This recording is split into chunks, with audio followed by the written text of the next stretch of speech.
जी, आज हाईकोर्ट का ये दुर्भाग्यपूर्ण है और हम चाहते हैं कि इस पर पुनर्समीक्षा हो।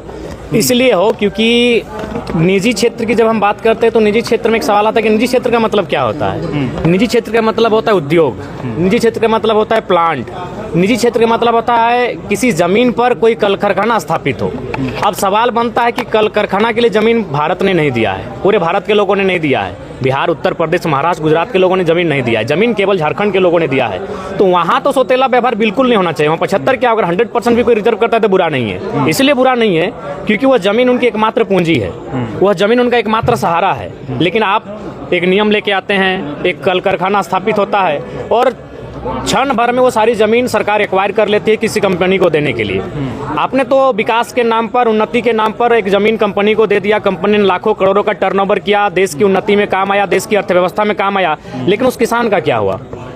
जिस किसान के पास ये ज़मीन हड़प्पा काल से है, जिस किसान के पास ये ज़मीन महाजनपद काल, बुद्ध और तमाम मुगल काल से लेके अंग्रेज के कालखंड तक वो ज़मीन उस किसान के पास, उस किसान का क्या हुआ? एक झटके में उसका परिवार अपने सड़क पे लाके खड़ा कर दिया। तो इसलिए मेरा मानना है ये हाईकोर्ट को इस पर पुनर्विचार करना चाहिए। सरकार को फिर से मजबूती के साथ इस विधेयक को लागू करने के लिए प्रयासरत होना चाहिए, क्योंकि ज़मीन जिन लोगों ने दिया है वो झारखंड के लोग हैं। वहाँ तो किसी के साथ समझौता होना ही नहीं चाहिए। वहाँ 75 क्या, अगर कोई 100% भी आरक्षण लेके आता है तो मैं उसके पक्षधर हूँ। जयराम जी, क्या हाईकोर्ट किसी दबाव में इस तरह का फैसला? देखिए, बिल्कुल दबाव है इसमें। कहीं ना कहीं आज आप सबको मालूम है कि आज जो भी विषय हैं वो कहीं ना कहीं दबाव के कारण ही आते हैं। तो ये बहुत ही दुर्भाग्य की बात है।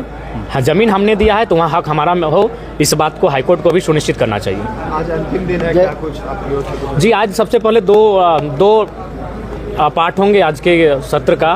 पहला होगा राज्यपाल महोदय का जो अभिभाषण हुआ है, उसके संदर्भ में अपना पक्ष विपक्ष लोग प्रस्तुत करेंगे। उसके बाद जो अनुपूरक बजट वित्त मंत्री के माध्यम से प्रस्तुत होगा, उसमें अपना तर्क पक्ष और विपक्ष के माध्यम से प्रस्तुत करेंगे। तो आज अभिभाषण और अनुपूरक बजट पे ही आज चर्चा परिचर्चा होगी। जयराम जी, सीजीएल को लेकर के फिर छात्र सड़क पर आए हैं रांची में। 15 को एक बार फिर से वो आंदोलन करने जा रहे हैं। पार्टी की ओर से निकाला गया था। जी, हम लोग छात्रों के साथ, मैंने पहले कहा, सदन के अंदर भी खड़े हैं और सदन के बाहर भी खड़े हैं।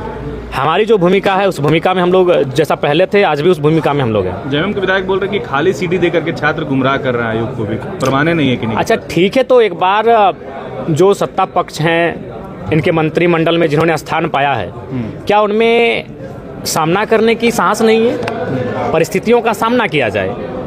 आपको अगर लगता है कि छात्रों के एविडेंस, तर्क अगर बेबुनियाद हैं तो आप सामना करके उनको क्लियर कीजिए ना। अगर अगर आपको लगता है आप सांच हैं तो सांच को आँच कैसा जांच कीजिए। सांच को आँच नहीं होना चाहिए, उसकी जांच होनी चाहिए।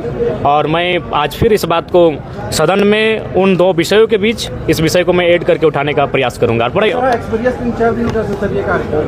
जी, ठीक ठाक रहा, अच्छा ही रहा जी, ठीक।